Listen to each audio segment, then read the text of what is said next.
Sam. This is EV Times. Glad you could join us today. Today we're going to be talking about electric trucks. I'm really excited about this topic. You know, we talk about electric cars and a lot of different technologies, but this is the first time that we're going to be talking about electric trucks. On the program today, we have ETHERO trucks, and they are a distributor of electric trucks in the Midwest region.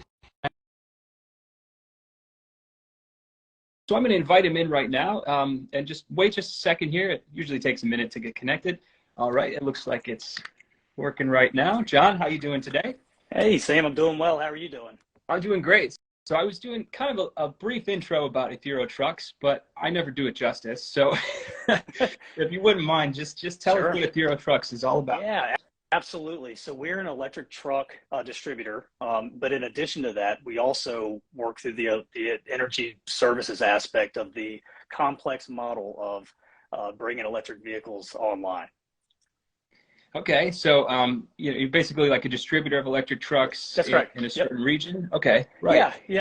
So we serve the Mid-Atlantic. So it's DC, Virginia, Maryland, North and South Carolina, a little bit of Delaware as well. And now we also have Northern California, which we're really, really excited about because we're going to learn a lot about how to navigate on the East Coast from all the great things that are going on right now in California. Sure.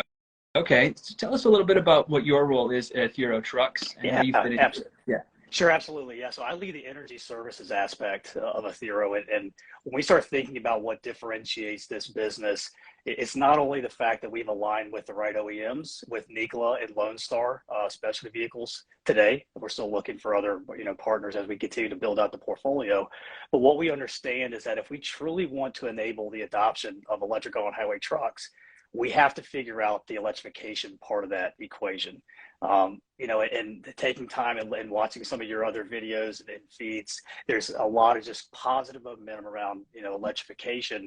We feel that it's primarily focused on the EV side, the car side, if you will, the smaller side of the business. And then when you start looking at what the power requirement is with a Nikola truck that has a 733 kilowatt hour battery, it's a completely different animal, right? So, we know that it's a very complex conversation. We also understand that every use case is different. So it's important that we've embraced that as a business to be able to go to a customer, understand the use case, and help them through understanding, hey, this is what the vehicle can do for you. This is how it's going to be a benefit add to your business. But this is also how the electrification process works to be able to get that truck online. So my responsibility is to bring the power to the site and get that truck charged up.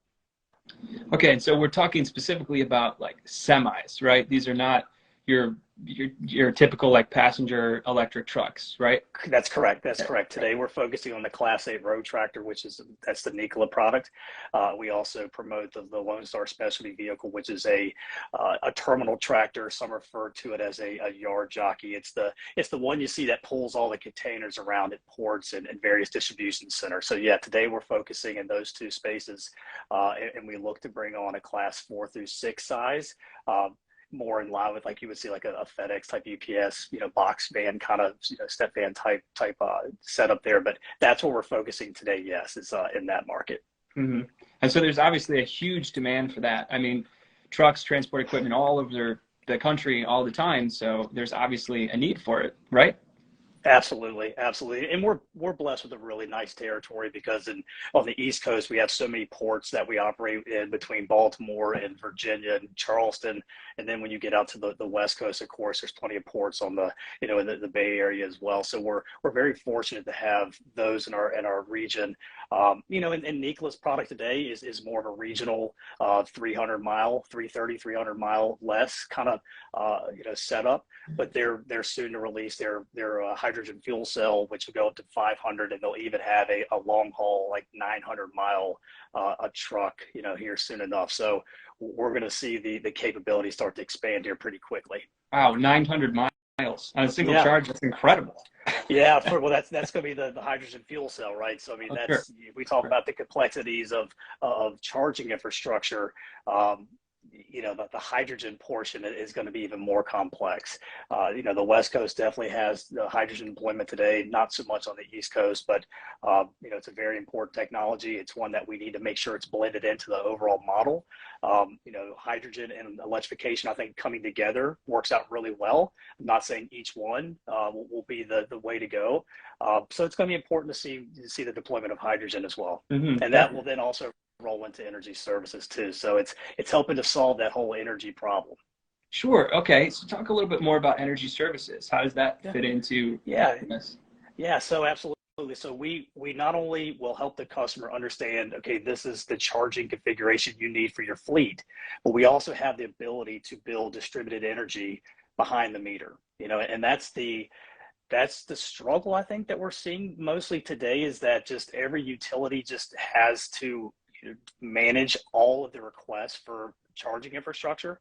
So it's creating massive delays on being able to get componentry delivered, bringing power into certain job sites. One thing that we have kind of maybe going against us a little bit in the larger truck space is that it's required a 480 volt service. Mm-hmm. So which is not like at your house or even, some smaller kind of configurations there. So you have to bring power in. And we don't want to slow down the adoption of electric trucks. So we then have to be able to create a microgrid, if you will, if you want to go off the grid there a little bit, between distributed energy, whether it's it could be a generator configuration, it could be energy storage, it could be solar, bringing all that together as the main power plant for the charging infrastructure until the utility is online. So a lot of time and effort is going into working with our local utilities and seeing how we can come together to be able to create solutions for our customers so that we can, again, just continue to promote, the adoption of electric vehicles. Sure. Okay. So when you're talking about energy services, does that include like the charging station too, or is it just power to the plug, or? It's all of it. All of it. Okay. We want to be able to design the turnkey solution for the customer. Gotcha. If we need to create a mobile solution, which we're working on a few right now, then that's what we need to do. If we need to build, a 10 charger configuration on a job site, connected to the utility, then we'll figure that all out, as well. What I'm really enjoying about energy services is that every use case is different. They all have their own unique sets of challenges, and it's just helping to work that customer through there to get those trucks charged up as quickly as possible. Sure. So yeah, I can definitely tell there's a lot more to go in there about some of these challenges that you've been having. Just talk about that more. Where are you at in the process, and where things going? Sure. Yeah. Yeah. A lot of it's just general education of how this really is to work. There is some expectations that have to be managed. We're seeing a lot of success in the demo process with the Nikola and the Lone Star, obviously, which creates a lot of demand on the sales side. But then you have to temper expectations where it's going to take time to be able to get chargers in the ground to be able to charge those units. That's why it's important for us to create the distributed model to be able to hook up a generator or energy storage into that configuration to get the trucks online.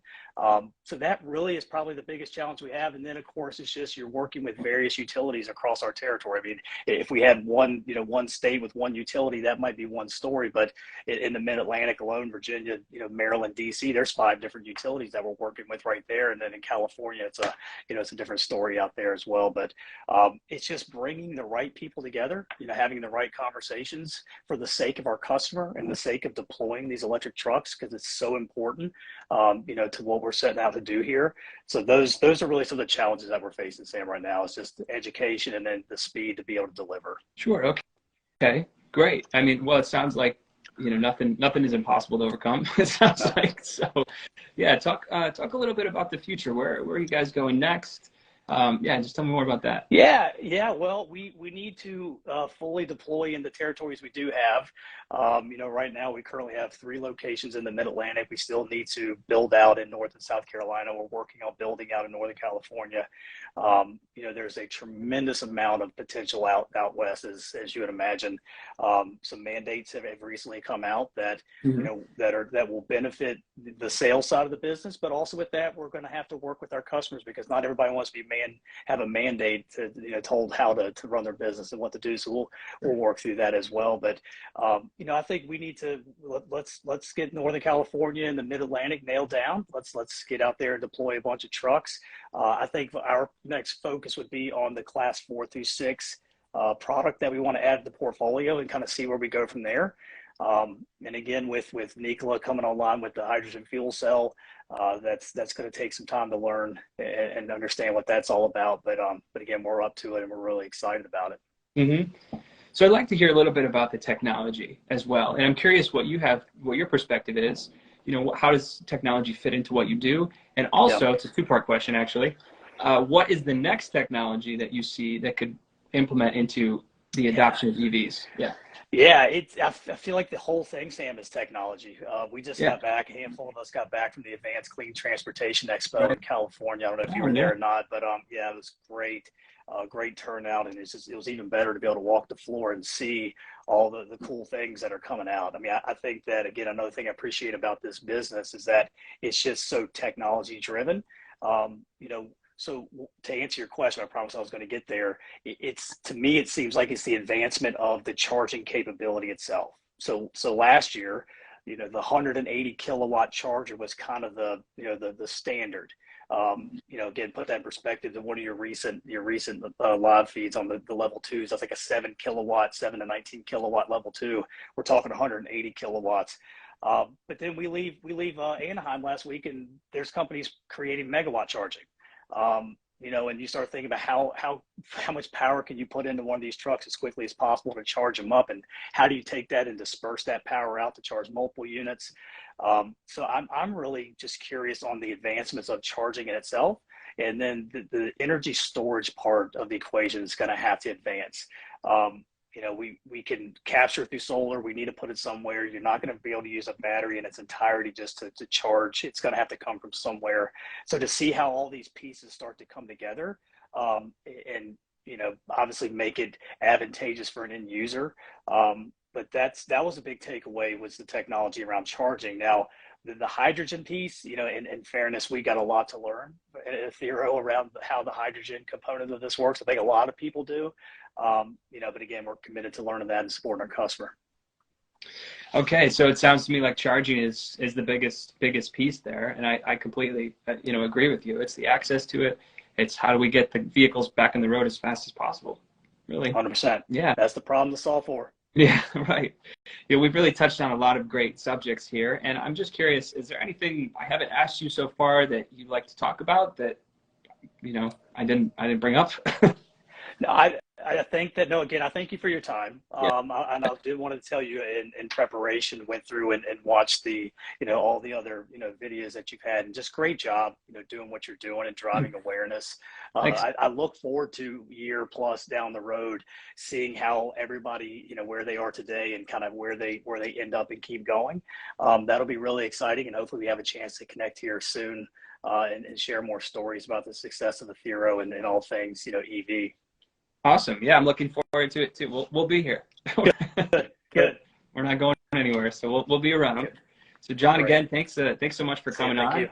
Yeah, and hopefully we'll talk to you again soon. Yeah. Thanks again. Hope so. All right. Thank you. Take care. You too. See you.